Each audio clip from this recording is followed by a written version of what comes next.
hak warga negara.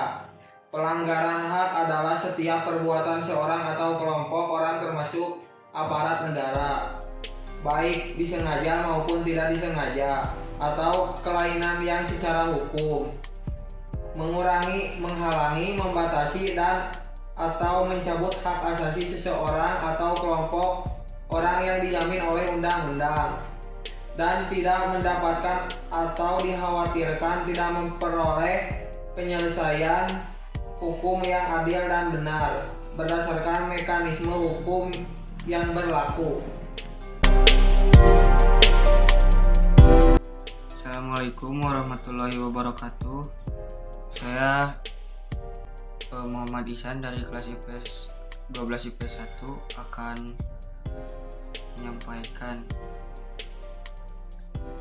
pelanggaran terhadap kewajiban pendidikan dasar. Contohnya, kita sebagai seseorang siswa bila malas belajar, hal tersebut masuk ke dalam pelanggaran terhadap kewajiban dan pendidikan dasar, walau umumnya terlihat sederhana. Contoh lain, penangkapan dan penahanan seseorang demi menjaga stabilitas tanpa berlandaskan hukum. 2. Penggunaan budaya kekerasan untuk menindak warga negara yang dianggap melakukan tindakan ekstrim yang dinilai oleh pemerintah dapat mengganggu stabilitas, keamanan, dan membahayakan kelangsungan hidup warga negara. 3. Pembungkaman kebebasan pers dengan cara mencabut SIUP, khususnya terhadap pers yang dianggap mengkritisi kebijakan pemerintah dengan dahil menggunakan stabilitas keamanan.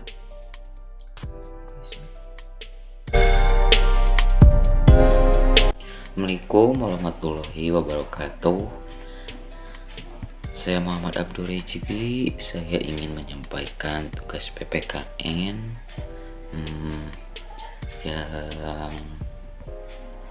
yang ditugaskan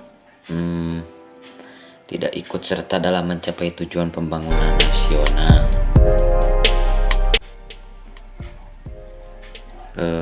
Tujuan pembangunan nasional merupakan serangkaian usaha pembangunan berkelanjutan yang meliputi seluruh kehidupan masyarakat, bangsa, dan negara untuk mewujudkan tujuan membangun nasional. Hal itu sesuai dengan pembukaan Undang-Undang Dasar 1945, yaitu melindungi segenap bangsa dan seluruh tumpah darah Indonesia. Fungsi bahasa Indonesia sebagai pemersatu dan sejarah. 6. Fungsi partai politik di Indonesia sebagai negara demokrasi. Bisakah Indonesia bangun infrastruktur tanpa utang? Selain itu juga mewujudkan kesejahteraan umum, mencerdaskan kehidupan bangsa, serta ikut melaksanakan ketertiban dunia yang berdasarkan kemerdekaan, perdamaian abadi, dan keadilan sosial. Dalam pelaksanaan pembangunan ini turut melibatkan segala aspek kehidupan bangsa seperti aspek politik, ekonomi, sosial, budaya, dan berencana menyeluruh, teratah, terpadu, bertahap, dan berkelanjutan. Tujuan untuk memacu peningkatan kemampuan nasional dalam rangka untuk mewujudkan kehidupan yang sejajar dan sederajat dengan bahasa lain yang lebih maju. Sekian, terima kasih.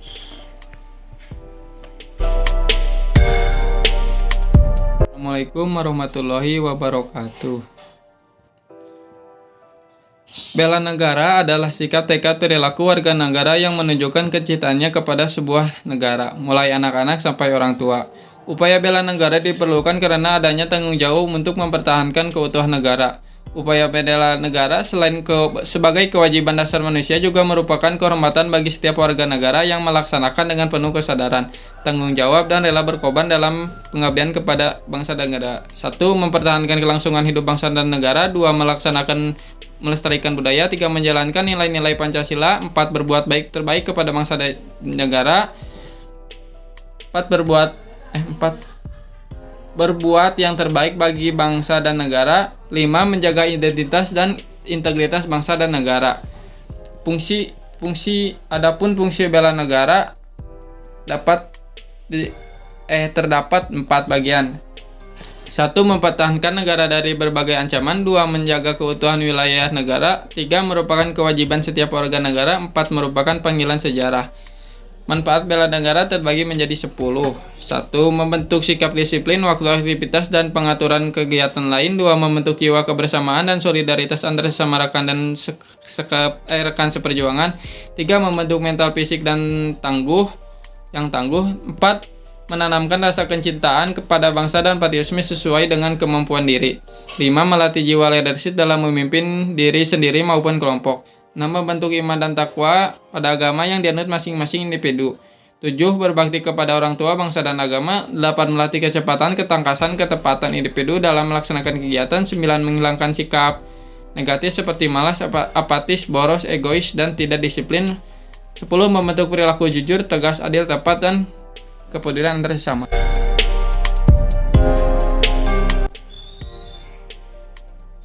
Assalamualaikum warahmatullahi wabarakatuh.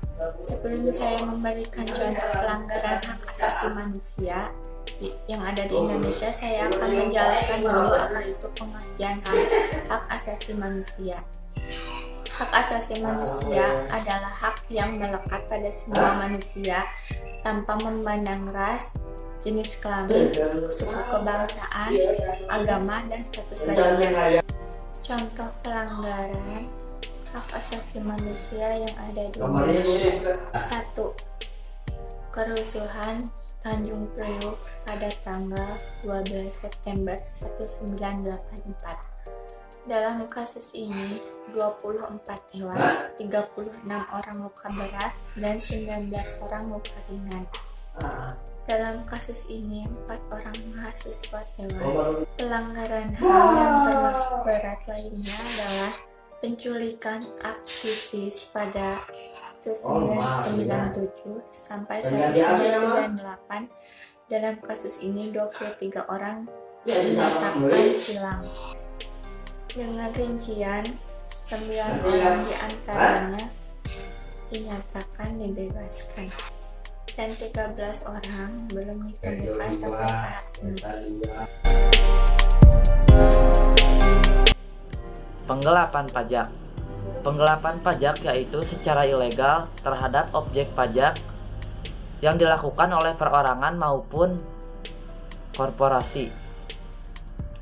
Penyebab terjadinya penggelapan pajak yaitu 1. Sistem pajakan, 2. Sistem norma, 3. Sistem kepatuhan, 4. Sistem diskriminasi. Dampak-dampak negatif yang akan dilakukan bila seseorang melakukan penggelapan pajak yaitu adanya hutang atau kewenangan pajak. Dan terakhir, sanksi-sanksi penggelapan pajak. Sanksi yang paling berat itu sanksi yang paling berat itu 6 tahun dan yang paling ringan itu 10 bulan atau hingga 2 tahun, tergantung perbuatan yang dilakukan oleh pelaku tersebut.